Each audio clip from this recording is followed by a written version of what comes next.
Happy Halloween, everybody! Welcome to PokéTheory. Ever since the first time anybody stepped foot into Lavender Town in the original Pokemon games, they've been creeped out and intrigued by how serious and scary Pokemon games could be at times, including myself. There's just creepy stuff everywhere. People mourning their dead Pokemon, graves, mediums, and the kid that tells you of a mysterious white hand on your shoulder.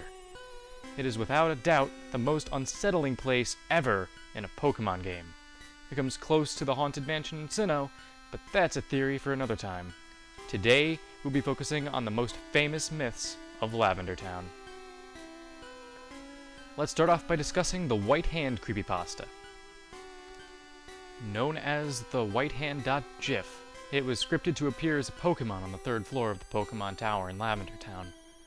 It is divided into 4 separate animations: an introduction, an idle, and 2 attacks. They are known as Fist and Brutal. The animation is said to be hazardous to look at, but viewing the frames of the model by themselves have no adverse effects on the person watching them. White Hand is a shriveled, decaying hand with attention to detail.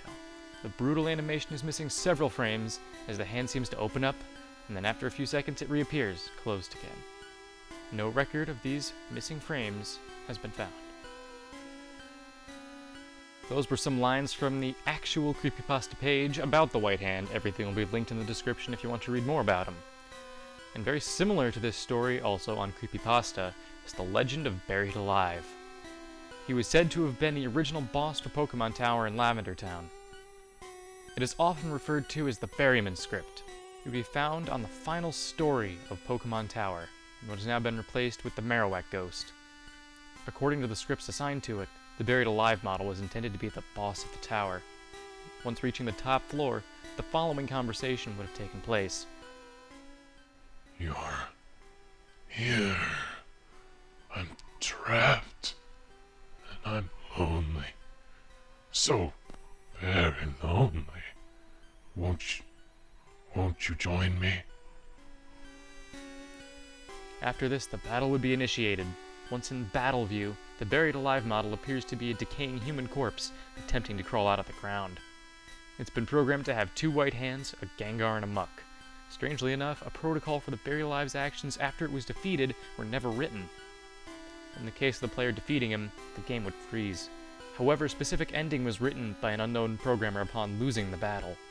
In this ending, Buried Alive was to have stated, "Finally, fresh meat," followed by several lines of gibberish. He was to have then dragged the player character into the ground surrounding him. The scene would finish with a typical game over screen. However, in the background, an image of the Buried Alive character devouring the player was to have been shown. Especially strange are the protocols for after this scene. The cartridge was to download this image to the small internal memory contained in the Game Boy, overwriting the title screen that normally accompanied a Game Boy turning on. Instead, whenever it started, the player would view this image as the sound file staticmesh.wave was played. The intended purpose for this effect, unlike many of the other factors leading towards the Lavender Town Syndrome, is unknown.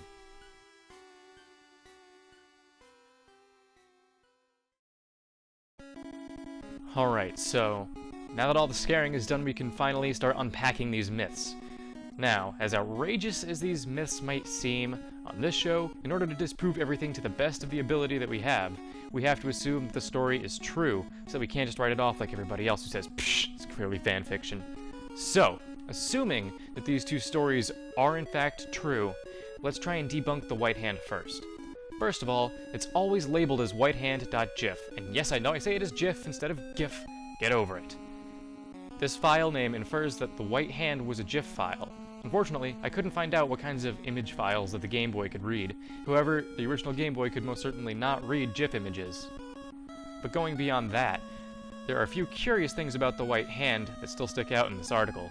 It says that it had 4 animations: when it's first sent out or encountered in battle, an idle animation, and 2 unique attack animations. Excuse me, writer of this article, you are aware that Pokemon had no intro animations in the first generation, right? And an idle animation? No Pokemon game had idle animations until Generation 5. Anything before that, they used to just, slowly bob up and down.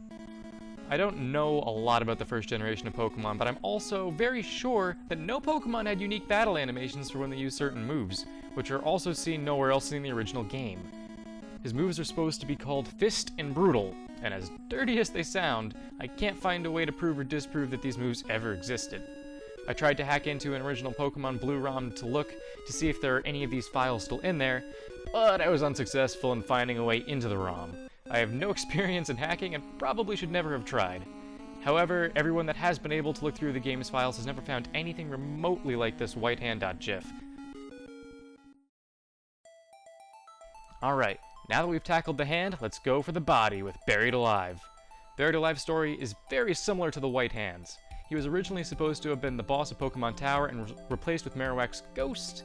And even though this article keeps saying it was supposed to be on the top floor when Team Rocket Grunts are the real boss of the tower, Marowak was just blocking the stairs to go up there.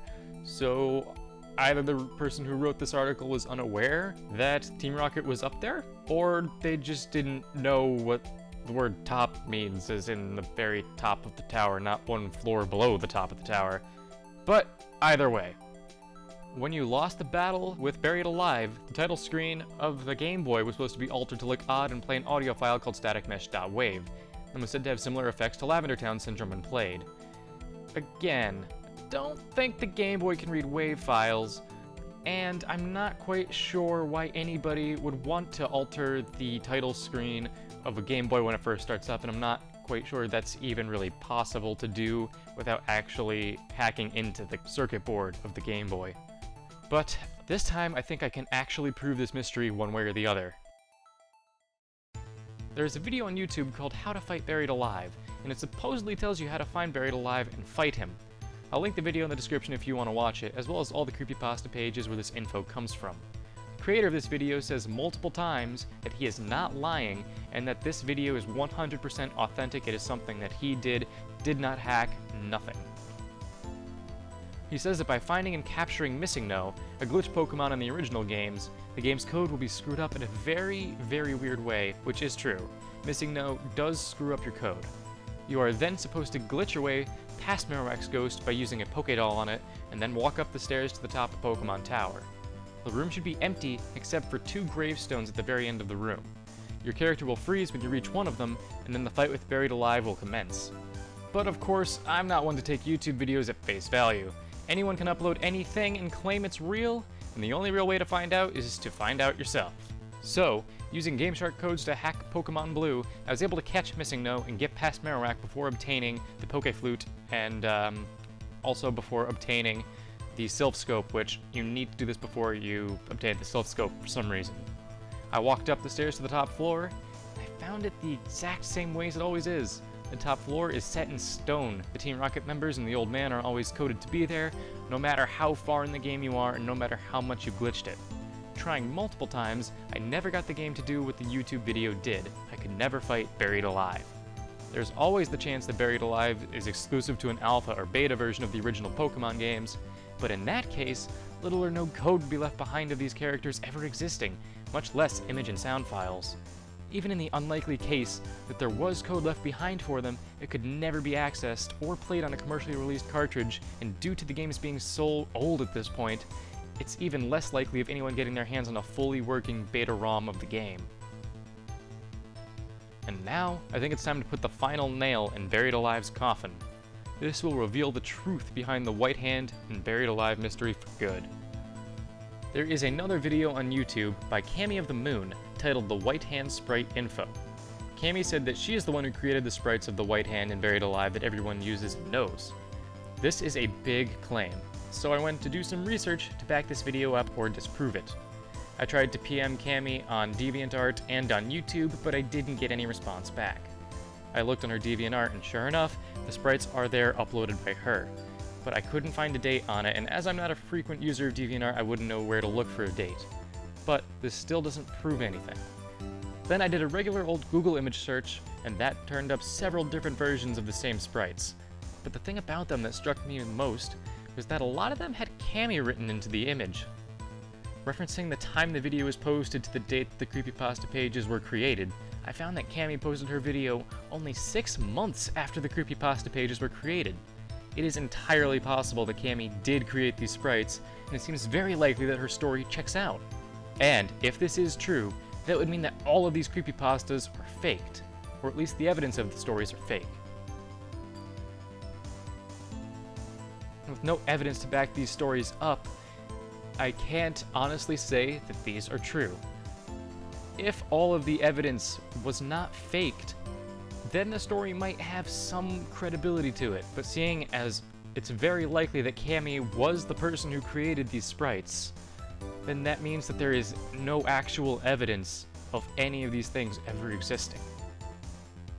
It looks like, for the final time, Buried Alive and White Hand have been debunked.